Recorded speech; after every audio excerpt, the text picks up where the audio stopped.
तो आज हम लोग एक नया टॉपिक के साथ में स्टार्ट कर रहे हैं, इंडिया पोस्ट ऑफिस इन्वेस्टमेंट।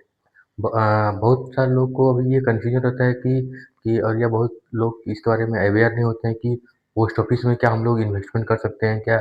उसमें पोस्ट ऑफिस में अगर इन्वेस्टमेंट करते हैं वो कितना सेफ रहता है? क्योंकि अधिकतर लोग पहले तो लोग पोस्ट ऑफिस में इन्वेस्टमेंट करते थे, लेकिन जब से बैंकिंग सेक्टर हमारे यहाँ पूरा अधिक चलन में आ गया है तो लोग अभी बैंकिंग सेक्टर की ओर अधिक मूव करते हैं, जबकि पोस्ट ऑफिस में बहुत कम इन्वेस्टमेंट करते हैं। तो हम लोग को ये देखना है कि हम लोग को पोस्ट ऑफिस में क्यों इन्वेस्ट करना चाहिए, उसका क्या बैकग्राउंड होता है, पोस्ट ऑफिस कब से स्टार्ट हुआ, उसका क्या क्या बेनिफिट है, और फिर हमको पोस्ट ऑफिस में इन्वेस्टमेंट क्यों करना चाहिए, बैंकिंग में क्यों नहीं करना चाहिए, और बैंकिंग में अगर करते हैं तो बैंकिंग में क्यों करते हैं। ठीक है, तो हम लोग वीडियो को स्टार्ट करते हैं, आगे सिलसिलेवार तरीके जानते हैं। और इस वीडियो में आप देखिएगा पोस्ट ऑफिस के बारे में बहुत सारा अनहाइड सीक्रेट जो आप नहीं सुने होंगे, कंप्लीट इस वीडियो में आपको पूरा कॉन्सेप्ट पता चलता है। तो हम लोग स्टार्ट करते हैं। तो हम लोग स्टार्ट करते हैं इंडिया पोस्ट ऑफिस में इन्वेस्टमेंट करने से पहले हम लोग उसका बैकग्राउंड जान लेते हैं कि इंडिया पोस्ट ऑफिस का बैकग्राउंड क्या है। ठीक है ना? तो सबसे पहले क्या होता है, India post office bank start, Indian post office start कब हुआ? ठीक है, तो सबसे पहले हम क्या करते हैं, 1976 में ईस्ट इंडिया कंपनी क्या किया था, एक सीमित पोस्टल सर्विस शुरू की थी। मतलब उसका एक लिमिटेशन था कि ज़्यादा पोस्टल का सर्विस नहीं करता था। कुछ कुछ अपना इंडिया ईस्ट इंडिया कंपनी अपना एक पोस्टल सर्विस स्टार्ट किया था, लेकिन ये पूरी तरह से ऑर्गेनाइज नहीं था, क्योंकि वो क्या करता था कि जैसे ईस्ट इंडिया कंपनी था वो अपना लेटर को मूव करता था, उसके उसी के तहत में कुछ कुछ और लोग अपना लेटर को मूव कराता था, लेकिन वो एक ऑर्गेनाइज नहीं था। उसमें बहुत सा तरह का कमियां था। तो उस कमियों को दूर करने के लिए 1854 ईस्वी में क्या हुआ था, एक इंडियन पोस्ट ऑफिस का जो ब्रिटिश गवर्नमेंट के ब्रिटिश इंडिया के टाइम में ही वो ये लॉ पास हुआ था। उसके बाद इसके बाद ही वो नेशनलाइज सिस्टम बन गया था। पहले क्या था कि वो 1766 ईस्वी में east India company postal service शुरू किया था, लेकिन ये पूरी तरह से ऑर्गेनाइज नहीं था। जब 1854 ईस्वी में जब लॉ पास हुआ था ब्रिटिश इंडिया में, तो उसके बाद क्या हो गया था, पोस्ट ऑफिस का जो था वो नेशनलाइज बन गया था। इंडियन पोस्ट की पोस्ट ऑफिस की शाखाएं की बात करते हैं तो सबसे बड़ी पोस्टल नेटवर्क है, दुनिया का सबसे बड़ा पोस्टल नेटवर्क भारत के हर गांव तक पहुंचा हुआ है। ठीक है ना? इंडियन पोस्ट ऑफिस ऐसा नहीं है कि मतलब एक एक शहर में ही है, जैसे बैंकिंग बहुत सारा बड़ा बड़ा बैंक होता है कि जो एक बड़े बड़े शहर में ही काम करते हैं, लेकिन पोस्ट ऑफिस एक ऐसा है कि जो हर गांव तक पहुंचा हुआ है। और इसका लगभग 1.5 लाख पोस्ट ऑफिस और पोस्ट ऑफिस का ब्रांचेज मिला के 1.5 लाख है। और ये एक बहुत बड़ा फिजिकल नेटवर्क। सबसे पहला बात क्या था कि जो डोर टू डोर, जैसे जो डाकिया हो गया, जो उसको बोल रहे हैं हम लोग, जो लेटर वेटर पहुंचाता है, तो ये क्या है कि एक बहुत बड़ा फिजिकल नेटवर्क है, जो कि रूरल इंडिया मतलब गांव में सबसे इम्पोर्टेंट फाइनेंशियल सिस्टम को प्रभावित करता है। ठीक है ना? जब हम बैंकिंग से पहले, जब हमारे पास 1854 में बैंकिंग का एक लिमिटेशन था, चाहे बहुत ज़्यादा बैंक नहीं था, उस टाइम से ही, तब से पोस्ट ऑफिस ही सेविंग का एक भरोसामंद। उससे पहले क्या था, जब 1854 से पहले बैंकिंग का एक लिमिटेशन था कि बहुत ज़्यादा बैंक नहीं हुआ करता था, तो उस टाइम लोग क्या करता था कि पोस्ट ऑफिस के माध्यम से ही अपना पैसा को सुरक्षित रखते थे। ठीक है ना? और इस पोस्ट ऑफिस का और एक अच्छा काम क्या है, लॉजिस्टिक बैकग्राउंड। आज भी मतलब जितना भी गवर्नमेंट का जो हम लोग का जो जितना भी गवर्नमेंट डॉक्यूमेंटेशन होता है, पार्सल होता है, आधार ऑथेंटिकेशन होता है, सारा का सारा हम लोग क्या करते हैं, उसका जो लॉजिस्टिक सर्विस क्या करता है, इंडियन पोस्ट ऑफिस प्रोवाइड करता है। ठीक है ना? और ये तो ये सब आप जानते हैं, लेकिन आज के इंडिया, इसके बाद क्या हुआ इंडिया में, जब जब से पोस्ट ऑफिस को बढ़ावा मिला है, ठीक है ना, उसके बाद क्या हुआ, अब इंडिया में क्या होता है, केवल लेटर को नहीं देता है, बल्कि क्या करता है, बैंकिंग सर्विस देता है, सेविंग स्कीम जैसे पीपीएफ, आरडी, एनएससी, ठीक है ना, इंश्योरेंस, डिजिटल पेमेंट, आईपीपीबी की तरह से देता है। तो हम लोग एक एक नज़र में जान जाते हैं कि आपका एक थ्योरेटिकल पार्ट की, अगर हम कहीं पे जा रहे हैं तो उसका सिस्टम कैसे स्टार्ट हुआ, नहीं हुआ, स्टार्ट हुआ कब से हुआ, क्या क्या सर्विस देता है। तो इन्वेस्टमेंट करने से पहले, इन्वेस्टमेंट के पहले हम लोग को ये सब जानकारी होना चाहिए कि हम लोग क्या-क्या जानते हैं। तो 1766 ईस्वी में ईस्ट इंडिया कंपनी ने एक एक सीमित पोस्टल सर्विस शुरू की थी, लेकिन पूरी तरह वह ऑर्गेनाइज़ नहीं था। 1854 में इसको नेशनलाइज़ कर दिया गया था, ठीक है? इंडियन पोस्ट ऑफिस की शाखाएँ क्या होती है की खास बातें क्या होती है कि सबसे बड़ा ये पोस्टल नेटवर्क है, दुनिया का सबसे बड़ा पोस्टल नेटवर्क, हर गाँव में ये पहुँचा हुआ है, ठीक है ना? इसका 1.5 लाख पोस्ट ऑफिस का ब्रांचेज़ है, जो कि फिजिकल नेटवर्क में रूरल इंडिया में सबसे इम्पोर्टेंट फाइनेंशियल सिस्टम को प्रभावित करता है। और बैंकिंग से पहले 1854 में जब बैंकिंग का लिमिटेड था, तब पोस्ट ऑफिस ही सेविंग का एक भरोसेमंद तरीका था। और लॉजिस्टिक में भी आज जो खाली गवर्नमेंट डॉक्यूमेंटेशन होता है, पार्सल होता है, आधार ऑथेंटिकेशन होता है, सब कुछ जो लॉजिस्टिक सर्विस होता है वो पोस्ट ऑफिस द्वारा जाता है। और आज के डिजिटल इंडिया में ऑनलाइन, जैसे ऑनलाइन का ट्रैकिंग करना, हम लोग अगर कोई पोस्ट करते हैं उसको ट्रैकिंग करना, ये भी कर सकते हैं। और आज इंडिया में वो क्या कहते हैं, बैंकिंग, सेविंग और इस और कई saving scheme, insurance, digital payment जैसी सर्विसेज देती है पोस्ट ऑफिस, ठीक है? तो अब हम जानते हैं कि इसमें कौन-कौन सा स्कीम है जिसमें कि हम लोग को पैसा इन्वेस्ट करना चाहिए और सेविंग करना चाहिए, ठीक है? पहले हम इस सब चीज़ को जानते हैं। तो सबसे पहला स्कीम आता है पोस्ट ऑफिस का हम लोग डिटेल एनालिसिस करते हैं कि जितना सारा स्कीम है, सारा स्कीम को हम एक-एक करके गो थ्रू करते हैं ये चार्ट के माध्यम से। जिसमें आपको एक नज़र में सारा कुछ क्लियर हो जाएगा, बेसिक पूरा डिटेल क्लियर हो जाएगा। सबसे पहले करते हैं हम लोग सेविंग अकाउंट। क्या पोस्ट ऑफिस में सेविंग अकाउंट खोल सकते हैं? बिल्कुल, आप पोस्ट ऑफिस में सेविंग अकाउंट खोल सकते हैं। इसका कि मिनिमम बैलेंस क्या है? मिनिमम बैलेंस ₹500 है, मैक्सिमम बैलेंस का कोई लिमिटेशन नहीं है। और आप, एक अच्छी बात है कि आपका बैंकिंग सेक्टर में जितना रेट ऑफ इंटरेस्ट सेविंग पे मिलता है, उससे कहीं न कहीं कुछ पॉइंट ज़्यादा मिलता है। इसका रेट ऑफ इंटरेस्ट 4% है। टेन्योर का मतलब हुआ कितना दिन के लिए, ठीक है ना? कितना दिन के लिए। तो ये तो अब जितना दिन आपको इच्छा है उतना दिन के लिए आप सेविंग अकाउंट को ओपन कर सकते हैं। तो हम सेविंग अकाउंट क्यों ओपन करवाएँगे? कब इसका भी कुछ पर्पस होना चाहिए। तो सेविंग अकाउंट हम इसलिए ओपन करेंगे क्योंकि हमारे पास कुछ इमरजेंसी फंड होता है, उसको हमको सेविंग अकाउंट में पार्क करके रखना पड़ता है, क्योंकि कल के डेट में अगर कोई कोई तरह का घटना होता है परिवार में, तो उसको हम लोग सेव कर सकते हैं। ये इमरजेंसी फंड बिल्डअप के लिए होता है। दूसरा क्या होता है कि आरडी, रेकरिंग डिपॉज़िट। आप पोस्ट ऑफिस में आप मिनिमम ₹100 और ₹100 पर मंथ और ₹10 के मल्टीपल में, जैसे 110, 120, 130, 105, 103, 102 आप नहीं कर सकते हैं। मिनिमम आपको ₹100 का रेकरिंग डिपॉजिट करना पड़ेगा पर मंथ। और कोई मल्टीपल ऑफ 10, जैसे कि 110 का भी कर सकते हैं, 120 का कर सकते हैं, 130 का कर सकते हैं, 102, 3, 4, 5 का नहीं कर सकते हैं, ठीक है? इसमें रेट ऑफ इंटरेस्ट क्या दिया हुआ है? 6.7% दिया हुआ है। इसका भी टेन्योर जितना मंथ है, जितना आपका मन है उतना ईयर का आप कर सकते हैं, ठीक है ना? 5 साल, 10 साल, फिर उसको रिन्यू करवा सकते हैं, फिर आगे जा सकते हैं। और इसको करने का क्या मकसद होता है? इसको जनरली हम लोग करते हैं मंथली सेविंग के लिए। जैसे बहुत लोग के पास क्या होता है कि हमारा मंथली सेविंग बिल्डअप नहीं हो पाता है, ठीक है ना?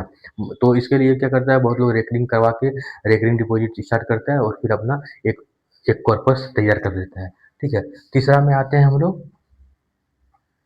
टाइम डिपॉजिट, जिसको हम लोग फिक्स्ड डिपॉजिट भी बोलते हैं। इसमें आप क्या कर सकते हैं, मिनिमम ₹1000 कर सकते हैं, ठीक है ना? मिनिमम ₹1000 और क्या कर सकते हैं, 100 का मल्टीपल में कर सकते हैं, ठीक है ना? 1000 से हम स्टार्ट किए, अब हमको फिक्स करना है कि 1100 कर सकते हैं, फिर 1200 कर सकते हैं, 1300 कर सकते हैं। 1000 से करके 1010, 1005 नहीं कर सकते हैं, ठीक है ना? वो मिनिमम 100 का मल्टीपल में कर सकते हैं। और इसका क्या होता है, इसका जो रेट ऑफ इंटरेस्ट है 6.9% 1 साल के लिए, 7% 2 साल के लिए, 7.1% 3 साल के लिए और 7.5% 5 ईयर्स के लिए। और हम लोग क्यों करते हैं, इसका पर्पस क्या होता है?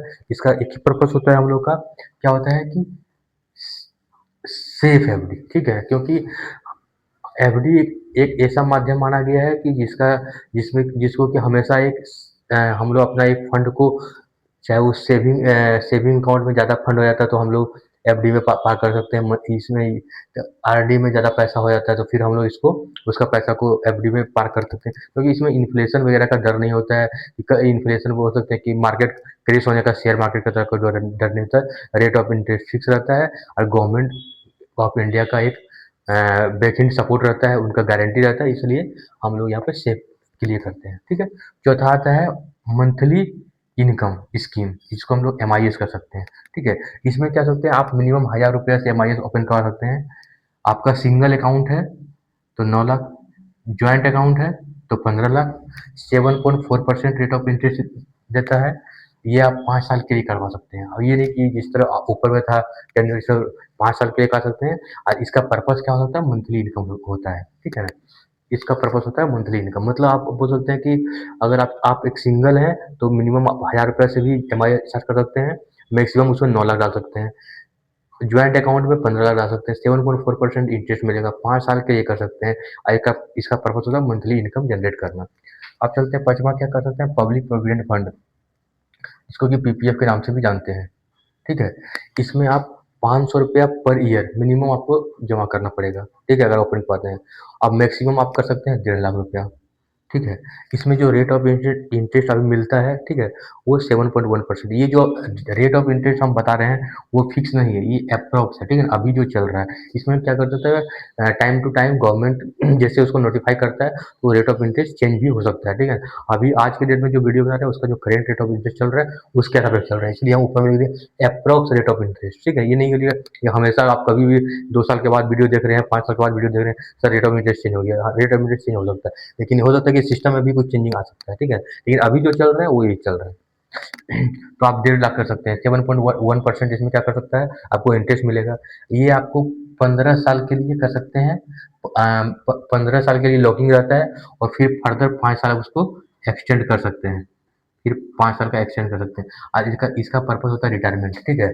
इसका पर्पस होता है रिटायरमेंट, और इससे मिलने वाला जो फंड होता है वो टैक्स फ्री होता है। इससे जो मिलता है पैसा वो टैक्स फ्री होता है, ये इसका सबसे बड़ा बेनिफिट होता है। पब्लिक प्रोविडेंट फंड 500 रुपया पर ईयर जमा करना पड़ेगा मिनिमम, मैक्सिमम 1.5 लाख तक कर सकते हैं।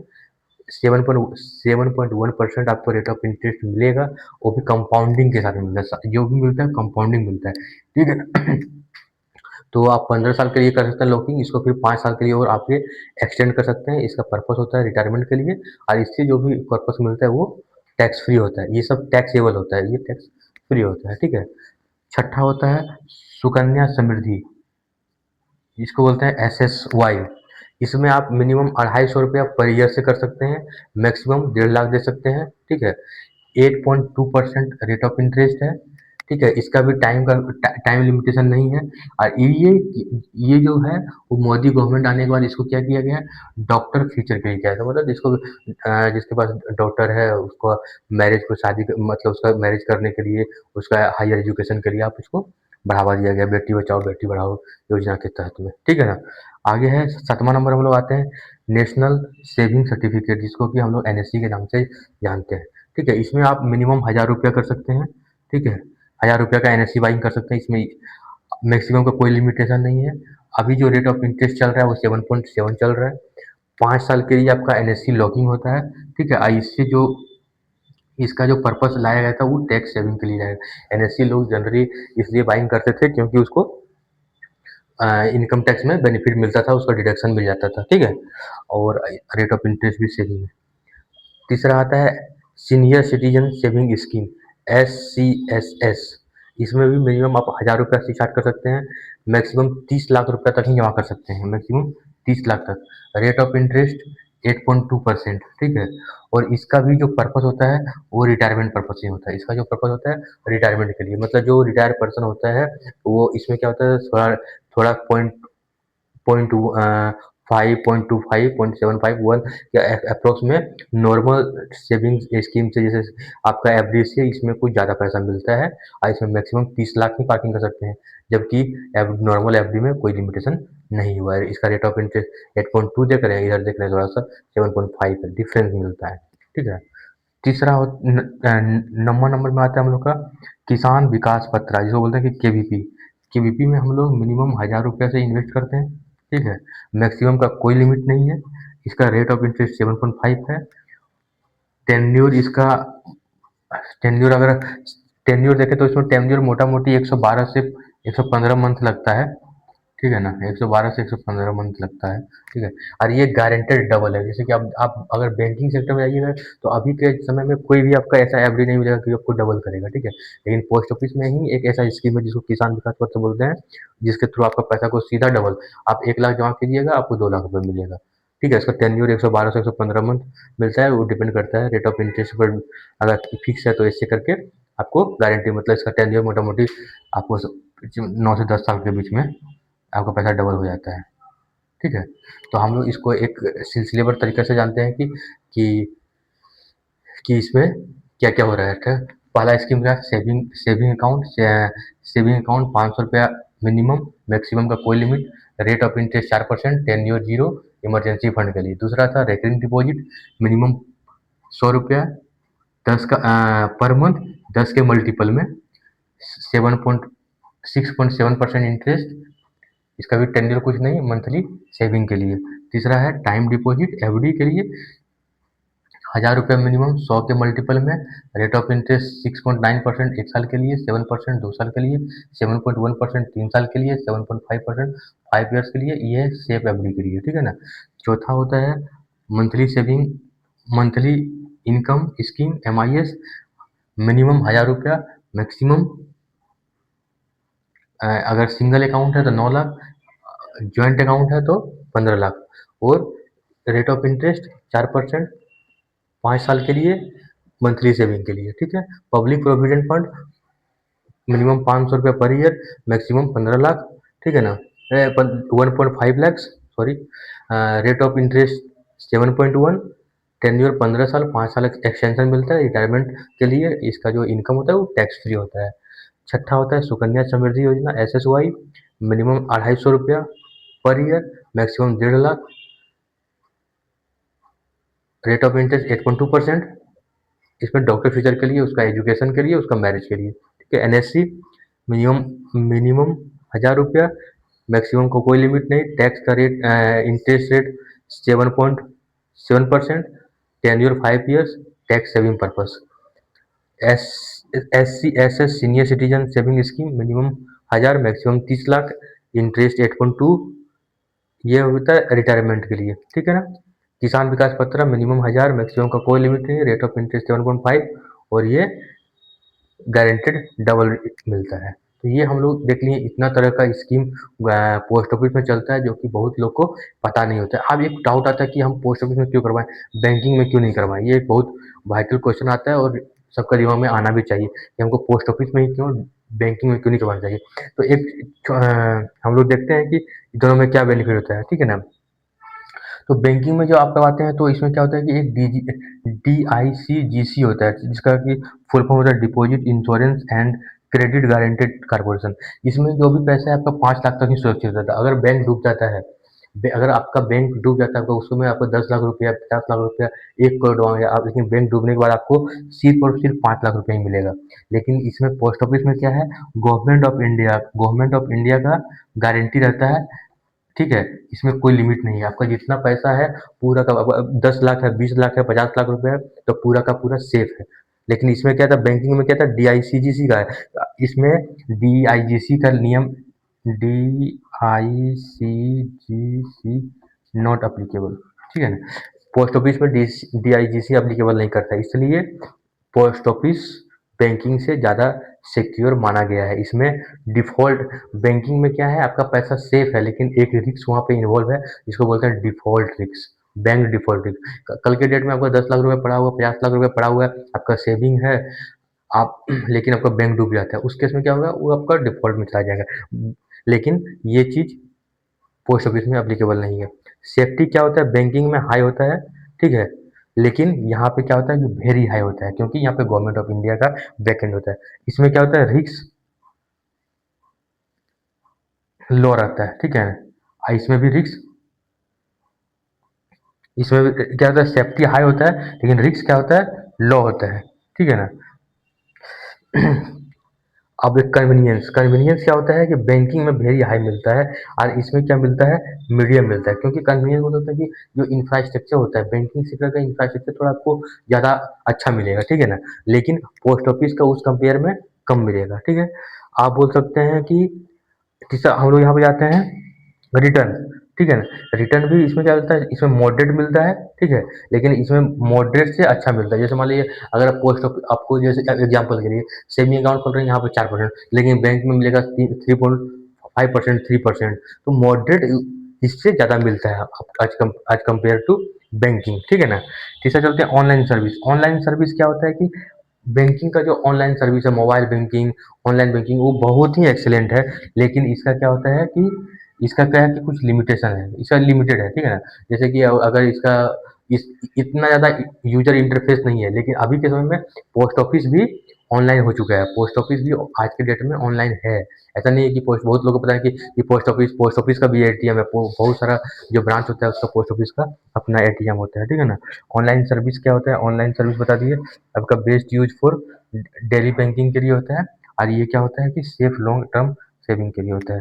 इसमें बेस्ट क्या होता है कि आप डेली बैंकिंग कर सकते हैं। अगर आपको किसी मतलब मान लीजिए पर डे फंड ट्रांसफर करना पड़ रहा है, यूजर इंटरफेस इसका ऑनलाइन का अच्छा होता है, इसलिए आप इसको डेली यूज के लिए आप बैंकिंग में जा सकते हैं। लेकिन अगर आपका सेफ्टी के लिए लॉन्ग टर्म सेविंग जैसे हमको डालनी है, बाद में 10 साल मतलब 1 महीना 1 साल के बाद पैसा की जरूरत पड़ेगा, तो उसके लिए पोस्ट ऑफिस चाहिए। और अभी भी क्या है कि पोस्ट ऑफिस का बहुत सारा ब्रांचेज ऐसा ब्रांचेज है जहाँ पे कि ऑनलाइन बैंकिंग पोस्ट आपको अच्छा स्टाफ मिलता है, पोस्ट ऑफिस मिलता है, और उसका जो आप वहाँ से भी आप करवा सकते हैं। पोस्ट ऑफिस का भी अपना एटीएम अवेलेबल होता है, पोस्ट ऑफिस का भी इंटरनेट बैंकिंग स्टार्ट हो चुका है। पोस्ट ऑफिस को गवर्नमेंट ऑफ इंडिया का बैकएंड होता है। पोस्ट ऑफिस का एक अपना वो लोग अपना एक इंश्योरेंस भी चलाता है जिसको पीएलआई और आरपीएलआई बोलेंगे, उस पर हम लोग आगे डिटेल में डिस्कस करेंगे, ठीक है ना? तो आप हम लोग एक कंप्लीट कंक्लूजन पे पहुँचते हैं कि हम लोग को कि बैंकिंग में कब करना चाहिए, पोस्ट ऑफिस में करना चाहिए, ये भी आपको क्लियर हो चुका होगा, आपका पैसा कहाँ पे सेफ है। और एक बात रहा कि मंडे टू फ्राइडे जिस तरह बैंकिंग चलता है, उसी तरह पोस्ट ऑफिस भी चलता है। सैटरडे सेकंड और फोर्थ बैंकिंग भी बंद रहता है, सेकंड और फोर्थ आपका पोस्ट ऑफिस भी बंद रहता है बैंकिंग के लिए, ठीक है ना? और आपका पैसा ज़्यादा सुरक्षित as compare to bank post office में ज़्यादा सेफ है। बाकी बात आप लोग का कॉल है, आप लोग अपना पैसा को कितना अच्छा ढंग से रखते हैं, ठीक है ना? धन्यवाद।